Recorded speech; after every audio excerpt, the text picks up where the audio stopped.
ہم لیولز کے بارے میں پڑھ رہے ہیں۔ Organ and organ system level.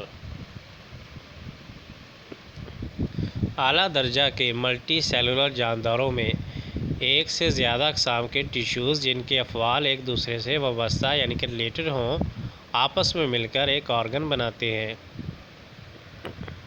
ایک آرگن کے مختلف ٹیشوز اپنا اپنا مخصوص کام کرتے ہیں اور یہ تمام کام مل کر آرگن کا فعل بن جاتے ہیں۔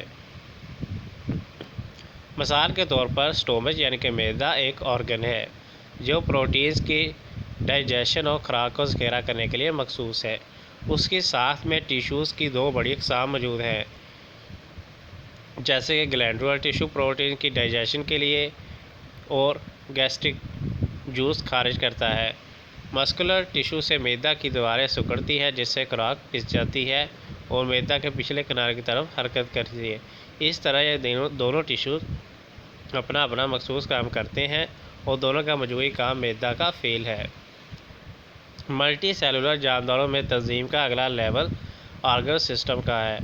وابستہ کام کرنے والے مختلف آرگن آپس میں منظم ہو کر ایک آرگن سسٹم بناتے ہیں۔ ایک آرگن سسٹم میں ہر آرگن اپنا مخصوص کام کرتا ہے اور تمام آرگنز کے کام آرگن سسٹم کے افعال بن جاتے ہیں۔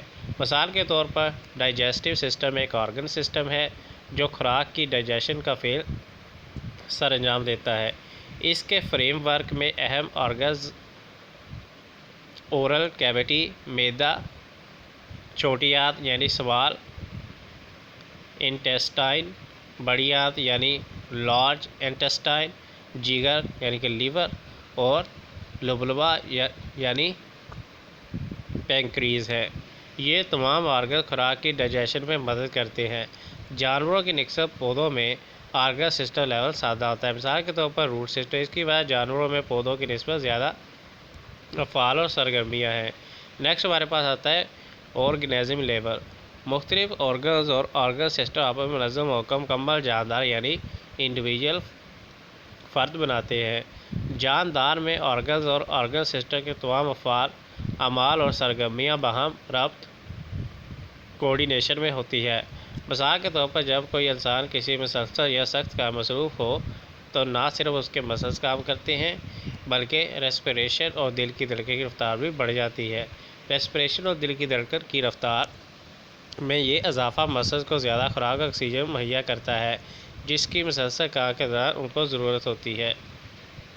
پاپولیشن لیول، جہاں بائیولوجسٹ ایک ہیبیٹیٹ میں رہنے والے ایک ہی سپیشیز کے جانداروں کے مابین تعلقات کا مطالعہ کرتے ہیں، وہ اپنے مطالعہ کو پاپولیشن لیول تک بڑھا دیتے ہیں۔ ایک خاص وقت میں ایک ہی جگہ پر موجود ایک ہی سپیشیز کے جانداروں کا گروپ ایک پاپولیشن کہلاتا ہے۔